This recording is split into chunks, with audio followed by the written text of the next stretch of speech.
In this tutorial, I'll cover 3 mistakes that almost all beginner editors make. And I don't mean this. I'm familiar with these mistakes because I was once guilty of making them too. A common mistake when you start editing is cutting too early.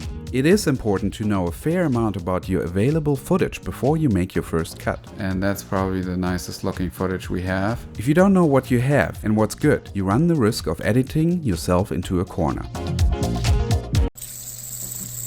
So find all the gold and uncover it first. Don't just watch the footage.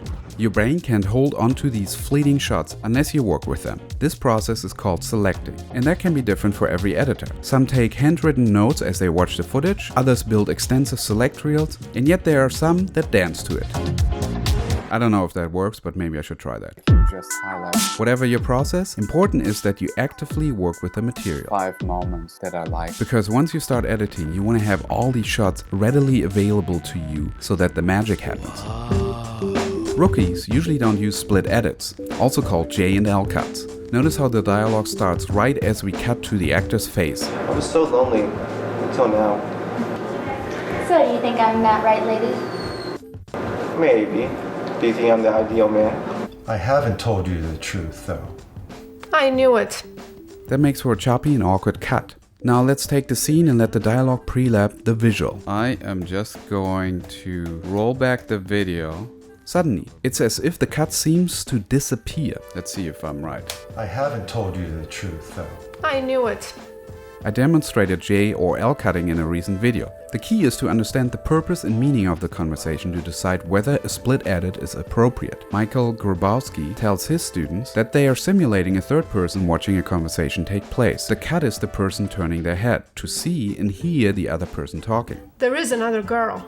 No, that is not true. Sometimes someone starts to talk unexpectedly or quickly, and we hear the voice before we have a chance to turn our head to see the person. That's the split edit. There is another girl. No, that is not true. Perfect. Now this doesn't feel awkward.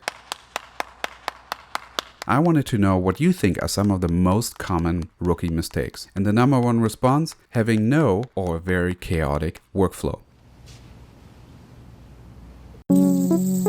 That includes file and media management, bin organization, correct sequence and compression settings, outputting, all that mumbo jumbo. I've been editing for a while now and I barely managed to maintain a decent workflow. And these are all the different shoots. For example, I recently ingested my footage and immediately started selecting. Then I realized, oh, this is a multi-camera shoot.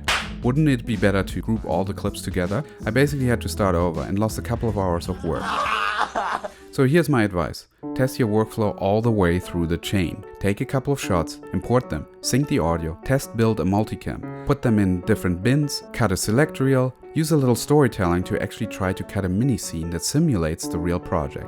Then do color and sound and go all the way to the end product like a Blu-ray or DCP so that you catch any snags. Along the way, document your workflow. That hour of testing can save you days of work that needs to be redone.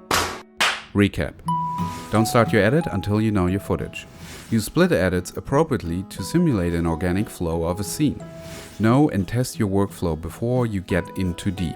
Like I said, you guys brought up a whole array of rookie mistakes and I sorted them into 5 categories. If you would like to go through them, I leave yet another link in the video description. If you like this video, please click like and subscribe. If you didn't like this video, please click like and subscribe.